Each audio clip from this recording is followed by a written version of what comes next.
Greetings everyone, and great here with another H-Bars 4 replay. Still on the top right side as the blue English, we have mYi.Anotand. On the south side as the red Mongols, we have Trakor. And this is the first time I cast the Mongols in this new patch. He does put the gear next to the deer deposit. He could try put it next to the gold deposit. And maybe it will scare the deer with his con towards the gear. A good drop-off location. By the way, hopefully the Mongol player goes for the deer stones, because I'm curious how the cons hunters, how well they will fare. I think they're okay way to buff the Mongols, but I still think the mYi needs a slight rework. It's more of a band-aid fix on the cons hunters. Giving a little bit extra range on the mYi is nice. It fixes some of their issue, but the other issue is they don't really do decent damage. They do great for light targets, but they don't do anything if your opponent gets any sort of armor upgrades. Feels like Kane's Wrath is more micro-intensive than oriented. Pros and cons. I think Age of Empires 4 is a little bit more micro-focused. With the more variety of unit types you use in combat. Kane's Wrath is honestly tends to go like bike buggy, mass pitbull, and a bit more monotone or dual tone compositions, honestly, in my opinion. Plus, and as well as Age of Empires 4, you do have to worry about more than one resource and just try and claim credits. Kane's Wrath, the single resource games are, it's simple, easy, and, well, simple and easy. You're gonna run into a lot of con hunters and mass archers. Oh, mass archers, they do improve the mass archers a little bit by 0.5. We'll see if that works as well. But, he went for the silver tree. No deer stones. We do have a stable there, so it looks like I'm going to see some Kasheks. We also got the king.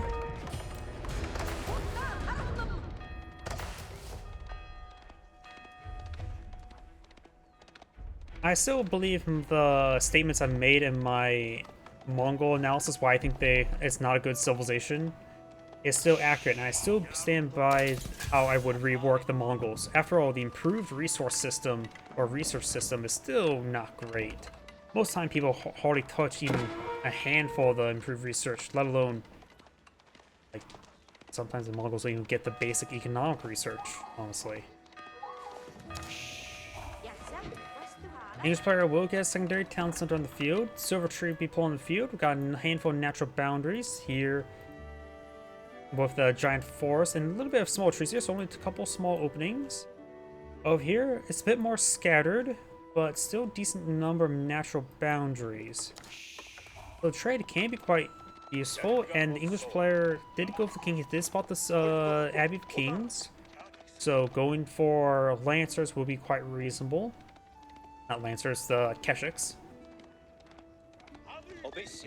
I think he's trying to herd the deer into the gear, but finds himself he's going to herd the king into the gear instead. They mass archers the con hunters into early rams. I suppose. I think that, now thinking about it, I think the reason why the Mongol player didn't go with the cons hunters because longbowmen are still pretty effective versus archers and mYi. That's probably one reason why he didn't go with deer stones. A trader has been deployed on the field. Oh, no, that's a regular market. He is going very greedy. He's getting a market and the silver tree. So he's going for effectively double market. It's going to be incredibly expensive. He's going to have to be very aggressive against the English player. The English player has gone for 2 town centers. The king is dead. Secondary town center will slow the English game. But of course, English are experts at turtling. More so than the defensive civilization of the Holy Roman Empire. For the English economy is best suited for turtling with the very, very powerful farms. But the Mongol player is going to be utilizing the fact that since opponent has gone for secondary town center to get his own greed going. That villager is dead.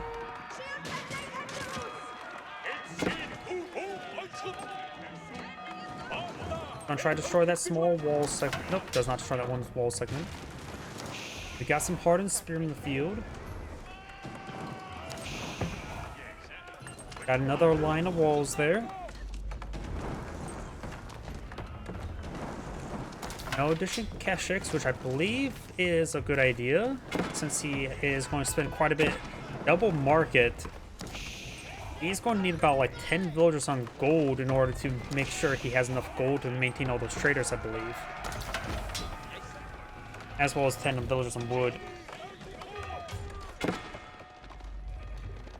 Yeah, that's probably incorrect. Still going to be a lot of expense.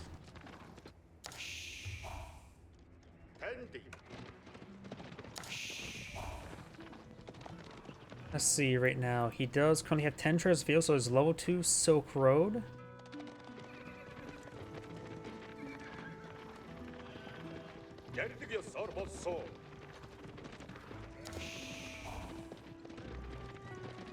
Oh, you know what's another name I used to watch when growing up about casting? Husky Starcraft. Apparently he deleted his channel and does stupid low effort videos based on what I've seen. Or not necessarily low effort. The appeal to the younger audience videos now.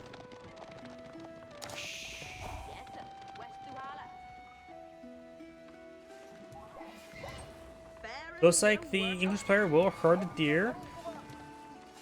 They like herding cats. And looks like they're going a little bit off to the side there. Keshik's moving around. There's since he's herding deer with the hardened spearman, he at least has some defense, but there's a good number of Keshiks here. And of course, there's a bit more vulnerable villagers there. And one Keshik does go down very quickly there. Oh, all those villager arrows as well. Those Keshiks did not last very long. Keshiks did not like rural knights. They cannot take as much abuse. Does go and wall off that region, but the southern area is still wallable, or not wallable, or not. Built walled. There's the term I'm looking for. And here comes all the hardened spearmen. Very good. Now look at the curl tie being built, which of course can be both an excellent defense and offensive emplacement. And all the Keshiks have gone down. He is going for mYi. Interesting. No. Cancel the mYi and going for the archers. The White Tower is now being built. Upon aging up, he may want to get the improved siege engineers. I'm biased towards certain research the Mongols.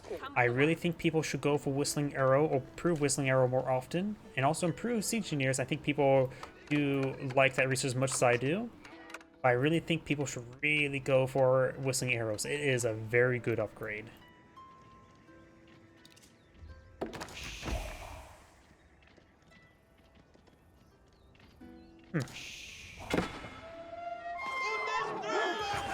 I'm not really familiar with Heroes of Might. There's a lot of good RTSs. I grew up with RTSs playing. I grew up with Age of Empire 2s. We used to rent that from the library. And then Age of Mythology is the first one that my parents actually bought me. And I can't wait for Age of Mythology Retold comes out. I have the Premium Edition for Age of Mythology, but the Steam Edition Premium Edition upgrade is bugged, and I don't have the early access to Age of Mythology Retold. It is really annoying to me.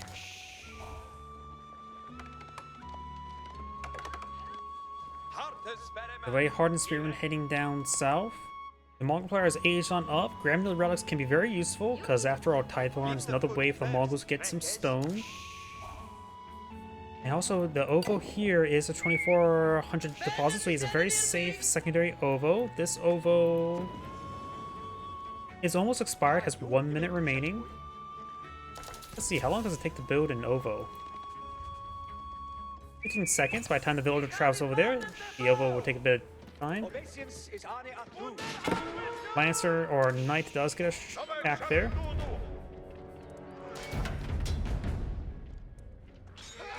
And now we've got the multiple traders going down. This is where the English player makes his counterattack. Knights, of course, a very good quality compared to Keshiks. One thing I like to do with Mongols is keep a handful of spearmen at the start and end of the trade route, because people like to send horsemen and knights to the end points, not to the middle points. So you have a bit of a garrison, quote unquote, there to intercept. Got these spearmen engaging, got a good number of archers, however, killing off these spearmen.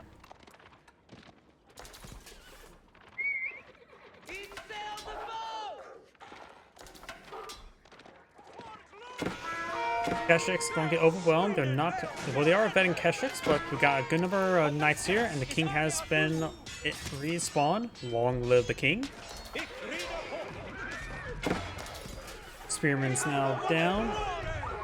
These units are wounded, but the king has some NHS benefits, so he can get some health regen going. Outpost going on up, very nice. He does use a speed arrow there, very good. These are hardened spearmen, not veteran spearmen just yet. Veteran spearmen's on the way.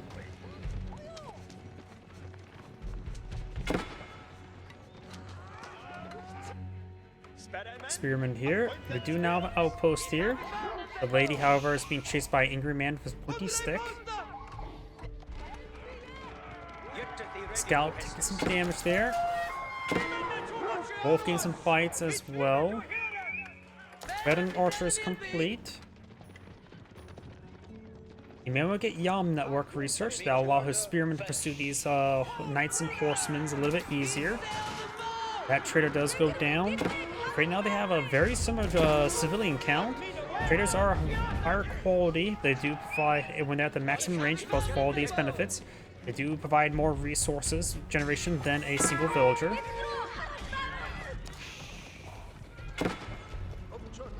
Oh yeah, in high school for me, some of our people snuck a copy of Age of Empires 2 onto the computers, as well as Halo CE.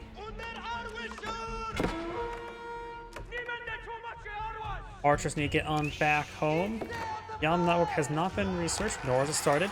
And now these villagers may go down. Oof, this is going to be bad for a Mongol player, losing quite a bit of the economy. And these traders, oh, this is going to be very bad. He'll get a good drop off there.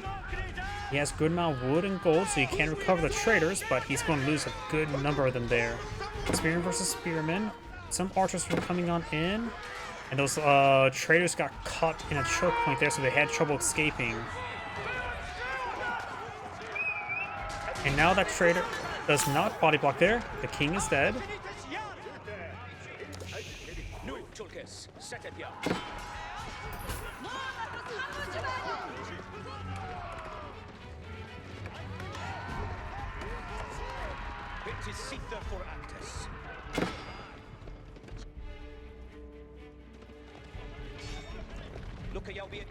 Knights falling back.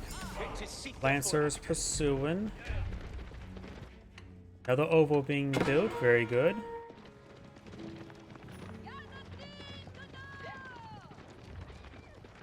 When the Keshiks getting a charge, does get a good charge attack there. That knight does turn around, and now we've got all the knights turning around. Spear and push way forward. One of the Keshiks do go down. One of the knights do go down, so does the scout. We got the Krolotai here, which is not a good idea to stop and fight it, because there's a bunch of angry men with pointy sticks chasing after them. We've got a spring golem placement here. Spearman found the spring golem placement. A couple more knights in the field. Berkshire Palace is now being deployed on out. And it's going to be right next to the White Tower. There's going to be a lot of good defense here. You may want to stop with that wood there. Build some stone walls or regular walls over here and start collecting this wood deposit. Keep the natural boundary. The trees is stronger than stone. Monk does go down. The Mongol player has not claimed any relics at the moment. He has picked up a relic now. The Mongols are really out to get relics because tithe farms is one of the only few ways you can get stone.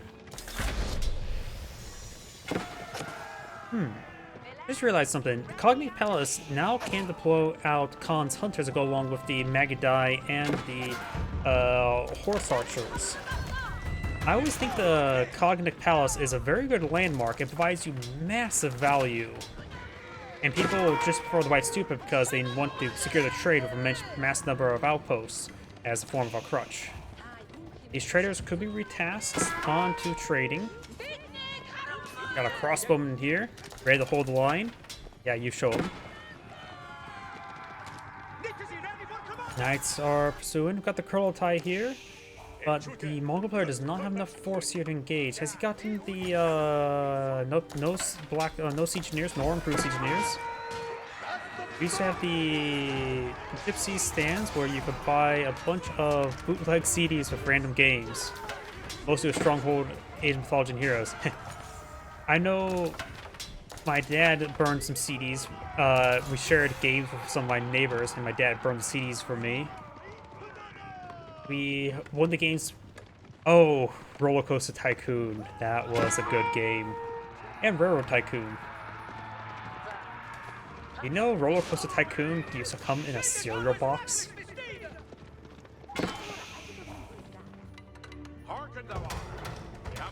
Old games are such good games. Most of these trees are starting to be consumed. Looks like going to be less and less of a natural boundary. We've got a good number of spearmen there.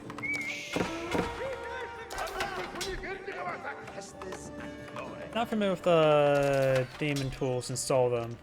Not familiar with the daemon tools were. I do know that technically daemon, that's technically a Linux term. Veteran Khan firing away against this villager, stopping the stone walls being placed.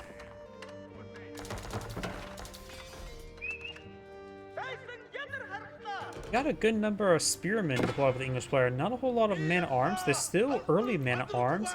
The elite spearmen and the regular man-at-arms research on the way. I wonder if he has elite army tactics. Does not have elite army tactics just yet. Nor any blacksmith research. Keshik finding some great value here. The villagers may want to stand and fight. He has +1 armor and no plus damage, so they'll do 1 damage per arrow. But this Keshik's getting some great work done. The Mongols do have a good number of archers. The Mongol player are calling for a good number of crossbows, expecting the English player to go for mass man-at-arms. It's simply not the case at the moment. And looks like the spearmen do clean up the Keshik. The rest of those stone walls will be built.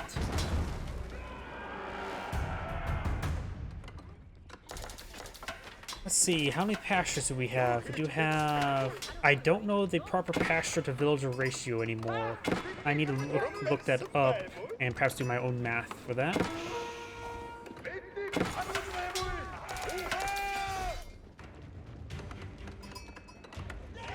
Outpost not being built. Keshik does go down there.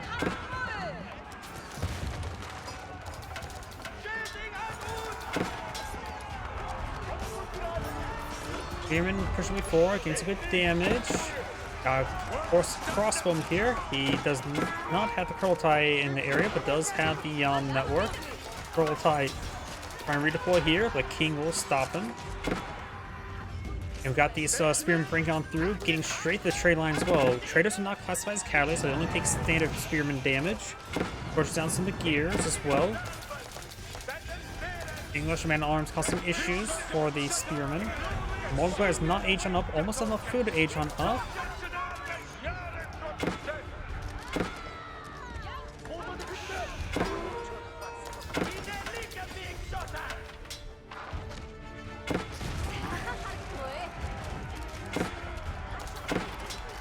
crossbow and archers engaging. Crossbow got some good damage from the king. Spearman slowly being picked on off. Over here, got some Mongol man-at-arms. Mongol and man-at-arms can be superior to English man-at-arms in a defensive situation, and assume there's no castle citadels or castle network of castles due to the improved elite army tactics.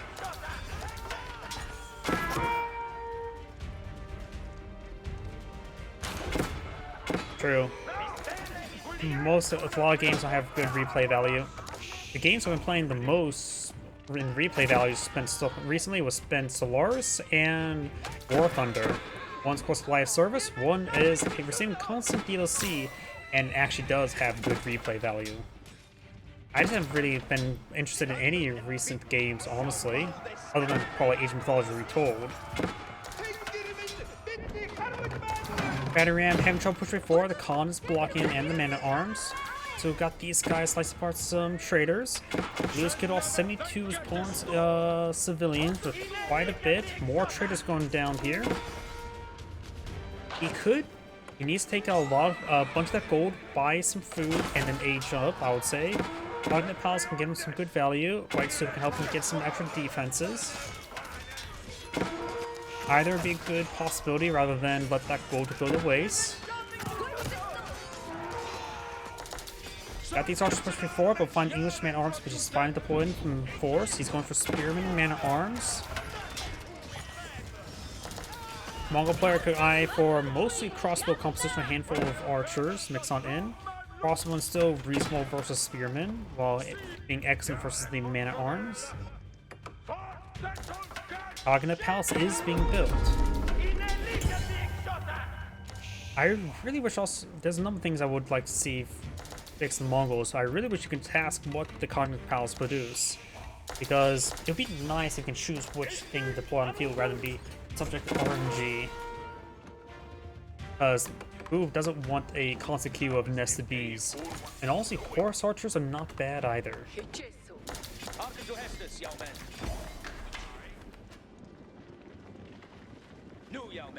Oh, I think these man-at-arms are a bit of traders.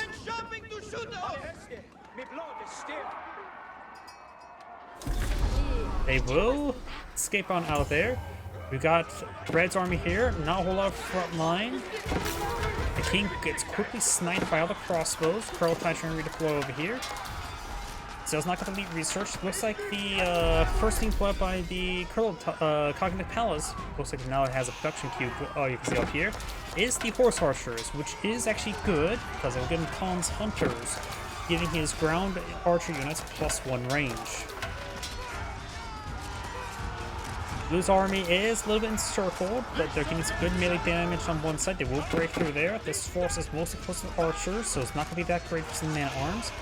Kurultai helping even out the odds. Right now, the Mongol player needs to either go for crossbowmen or hand cannoneers. Hand cannoneers will probably be a little bit too expensive at the moment, so crossbows be good intermediary. Does have one now Khan Hunter as well as 4 Horse Archers. Horse Archers are... I never really mind getting Horse Archers from the Cognate Palace. They always seem quite reasonable. Yeah, they have right now... They have 7 tower range at the moment. And they don't have mounted training anymore, so...